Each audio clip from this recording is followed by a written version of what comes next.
This week in East Brunswick, we'll begin with an excerpt from this past Monday's presentation on the New Jersey Turnpike expansion by Turnpike Chairman Joseph Sullivan.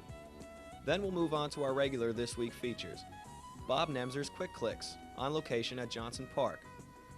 For your information, a new This Week segment produced by the library's reference department. Consumer Aware with Adrian Eisner and advice on real estate. Ken Shalhoub's Health Facts and good news for warm milk. But first, here's a look at what's on Channel 8 next week. Monday at 10 a.m., it's Look Great, Feel Great with Lenore Kulik and exercise for handicapped people. At 10:30, it's an Our Town special with Sue Rosenblatt and her guest, Tower Center developer Alan Landis. And at 7 p.m., a special cablecast of the Turnpike expansion presentation meeting held Monday, February 3rd at the Senior Citizen Center. Tuesday at 7 p.m., it's Check It Out, the monthly library program produced by the Libraries of Middlesex. At 7:30, it's Sports Talk with John Megliero and a special show on athletes and drug abuse, with guests from the Daytop Village Drug Rehabilitation Center in New York. And at 8, it's the Township Council budget hearings presented live. Wednesday at 7:30, it's For Art's Sake with Dolly Vasta and her guests from Plays in the Park, Ernest Albrecht, and from the Paper Mill Playhouse, Jim Thessing. At 8, it's The Arts, produced by the Middlesex County Cultural and Heritage Commission.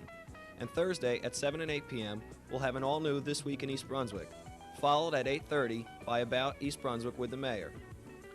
Joining Mayor Fox are 3 fire chiefs, Fire District Chairman, and Director of Public Safety, Thomas Terrell. Be sure to check the Channel 8 program guide for repeats of these shows. Last Monday in the Senior Citizen Center, New Jersey Turnpike Authority Chairman Joseph Sullivan gave a visual presentation of the authority's plan for widening as it affects East Brunswick and its homeowners. Here is a section of that meeting, which will be shown in its entirety on Monday evening, February 10th at 7 p.m. on Channel 8.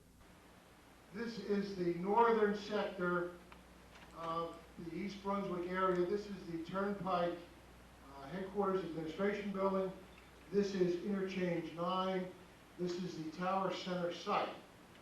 We run from here, these maps run from here all the way south to where Milltown cuts in, and then we go back into East Brunswick and all the way down. Some of you may not be able to see all of this at this distance, and that's why I'd like to leave more time for later on. But along in here, you may be able to see a red and white dotted line. Those red and white dotted lines will follow the entire map all the way down. They represent the existing New Jersey Turnpike right-of-way, which means that the Turnpike owns the property up to these lines.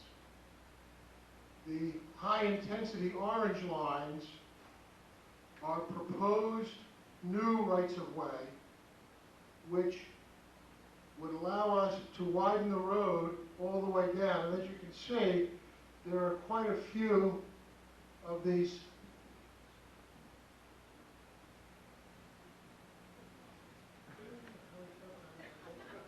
I'm sorry.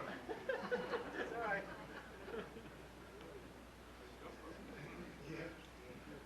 These orange lines follow all the way down and would represent, on this configuration, the widening where we would be taking property.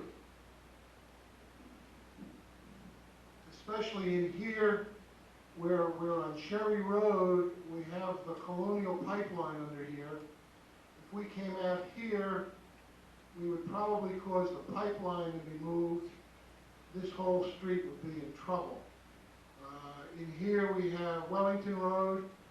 A similar situation would exist there. This, of course, is industrial property. We would also have a problem here on Jean, and we could probably have a problem here on Corona also. If we went to these high-intensity orange lines. Again, we would be widening in here, and there's marked in red Kennedy and Townsend. There's a whole group of homes that would be lost in that area. And of course down here is farmland. I don't think we're really too concerned about that at this particular time. Pardon me? Yeah, no question. You'll be able to. So in any event, what we're looking at here is the original plan that we started with. And I must admit, this plan, in its design, configuration, in the minds of the engineers who were working on it, this was done prior to Mr. Cohen contacting me, prior to the town meeting, which we had here before, prior to our receiving from you people your comments, both by phone and orally and by questions. As a result of those questions and comments, and also as a result of input, which we had into the environmental impact statement. And I probably should interject here that the draft environmental impact statement is made public today. Mr. Cohen has a few copies, the city clerk has a copy, the public library has a copy, and the Department of Environment here in the municipality also has a copy. So a lot of what I say comes from that environmental impact statement. A lot of what's in the environmental impact statement is in response to Mr. Cohen and his committee's comments to us, and also what we've heard directly from you folks. So when you come up later, you can see that this is the beginning, and you can see the widening, and we think probably a lot of problems, especially in these areas. Now, with your permission, let me flip these back and show you where we are at this point.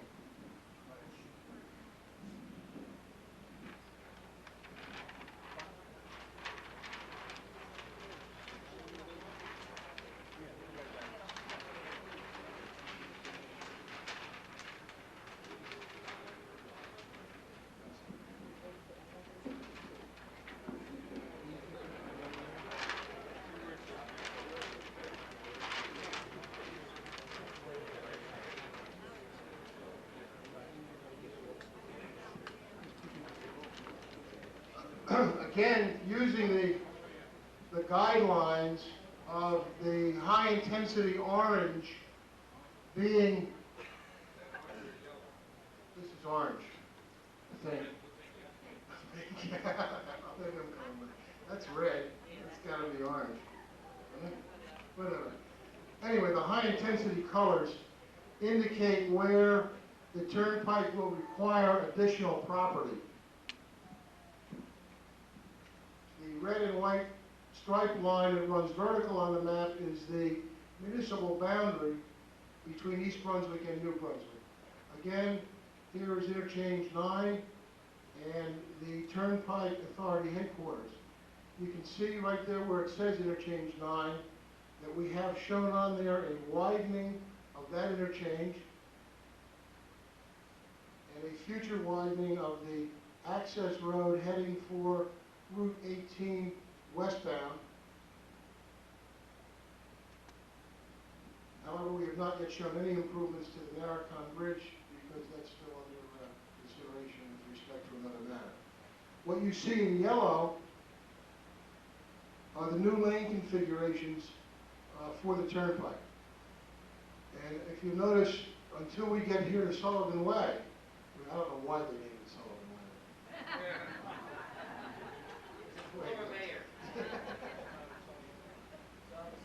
Until we get to Sullivan Way, there is no proposal for the turnpike to add any property to what it already has. Now what we're doing, how do we do that? What we're doing, again, I have to move a little forward to show you that, because what we're using is a cut and fill system of construction.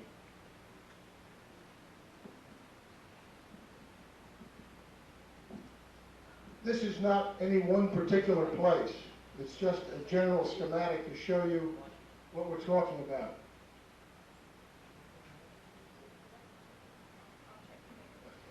This is 3 North Street, 3 South, for example. Here you have homes that are currently below the turnpike line. Here you have homes that are currently above the turnpike line. Rather than maintain these slopes and knock these houses down by cutting and filling, what we will do where the road is lower than the adjacent property is we will cut it back, build in retaining walls, so that we stay within our right-of-way. These fences, incidentally, represent our rights of way. On the other side, where the properties are lower, again, rather than pushing those slopes into people's yards and taking the houses down, what we will do is build retaining walls on this side and fill that in. Again, with retaining walls, so we keep all of our work within our right-of-way. Again, the right-of-way indicated by the fence. Using this system where it's appropriate on the road, and I probably ought to just get right into what I'm sure concerns a lot of you, is what houses get impacted on this.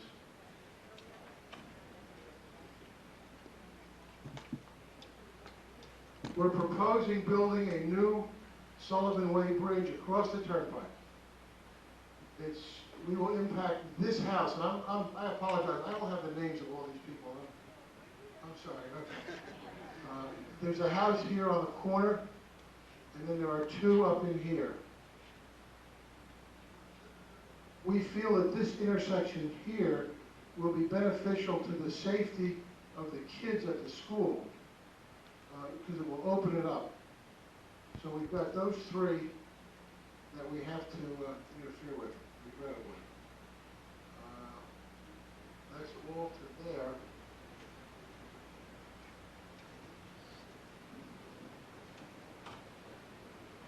And there's one down here across the Turnpike from the Colonial Oaks Firehouse. And the street name is not on here, so I don't know what the street name is. Church Lane. And there's a residence in here where I believe there's three families. There's three names on the mailbox. I think I have those names if you want them. And I believe that's it. Pardon me, those names? This house here?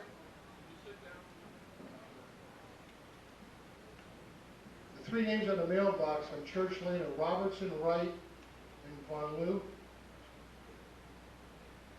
That's my information. I think it's a house that's connected with porticos or something. Other than that, we're not taking any houses there. The question was asked, how close we'll be to the properties. We will not be any closer than existing rights of way. Now, let me just add one more thing before we get to the questions. When you look at this, you will see at certain points, and I want to explain these labels, so as you can see here, you'll see things that say proposed retaining wall. That's shown as a black line, and it's clearly labeled. And again, where you see the orange or pink, or whatever they are lines, where it says proposed ROW, that's where the right-of-way will be widened. And again, I don't believe the rights of way are going to be widened in any area where there's any residences. Down here in Middletown, of course, this is vacant farmland. The other point I would like to make is, and again, I hope this answers some questions, you will see indicated on this map a note proposed noise wall. Now these noise walls will go up, again, where indicated on this chart. And these, I can't tell you exactly how high they'll be, or how low, or how far in length they will go, because that will depend upon empirical testing to see what's being affected. Obviously, in some places they'll need to be higher, some places won't need to be as high, and so on. But we have provided for, and the environmental impact study also, incidentally, includes all these noise abatement considerations. Just let me show you again, if I can walk up forward for a second. We're showing here just examples of noise barriers up on top of the retaining walls. Again, all the noise barriers will be placed on Turnpike property. They're not going to be on Again, to see this meeting in its entirety, watch Channel 8 Monday evening, February 10th at 7 p.m.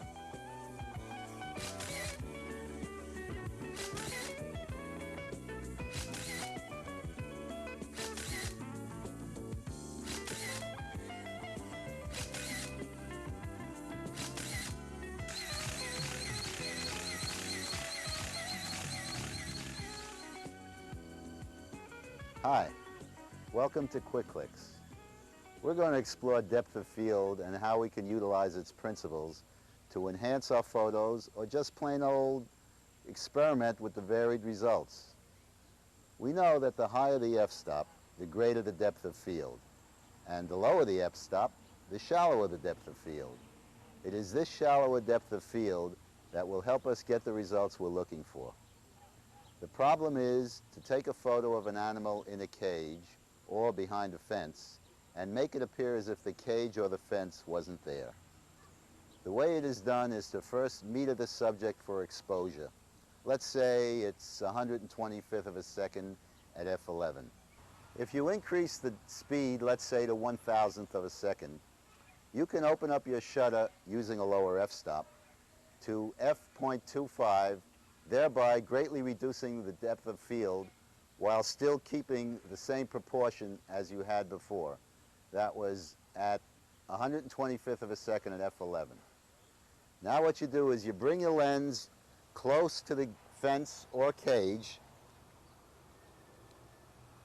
You focus on the subject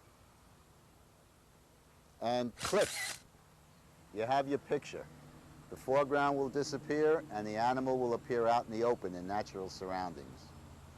Now by reversing this principle, you can increase the depth of field, bringing into focus a background or a foreground object that would add interest or drama to the subject. We'll discuss this in more detail at another get-together. Until then, see you soon and keep clicking.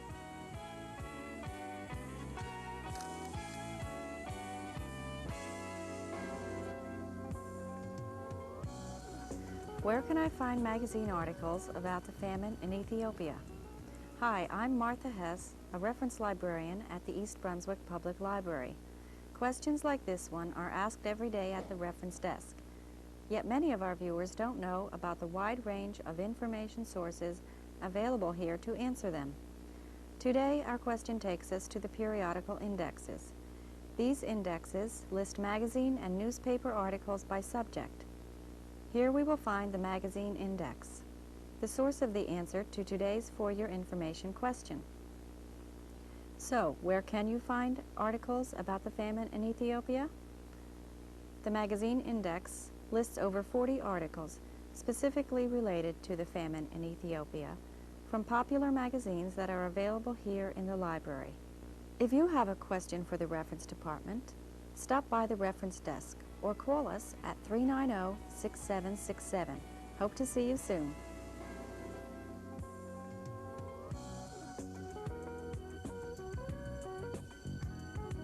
Warm milk makes a comeback. For a considerable number of people older than 65 who have problems falling or staying asleep, the best remedy may be a warm bath or the time-honored glass of milk before bed rather than taking a sleeping pill. Sonia Anoli Israel and her colleagues at the University of California at San Diego observed and analyzed the sleep of 427 people ages 65 or older over a 4-year span. And what they found was that about 1/3 of older people have sleep apnea, which is similar to the apnea problem that some young children have, where they go into periods where they stop breathing. And sleeping pills prolong that apnea episode, and it's harder to awaken the person during that episode. Biofeedback techniques, or a glass of warm milk which contains a sleep-promoting amino acid called tryptophan, are better alternatives, she says. Furthermore, says Cheryl Spinweber of the Naval Health Research Center in San Diego, sleeping pills can affect the short-term memory of people of all ages and make it harder for a person to awaken in response to a noise such as that produced by a smoke alarm. So it seems that if you're having trouble getting to sleep, warm milk is still the best solution. Thanks for watching Health Facts.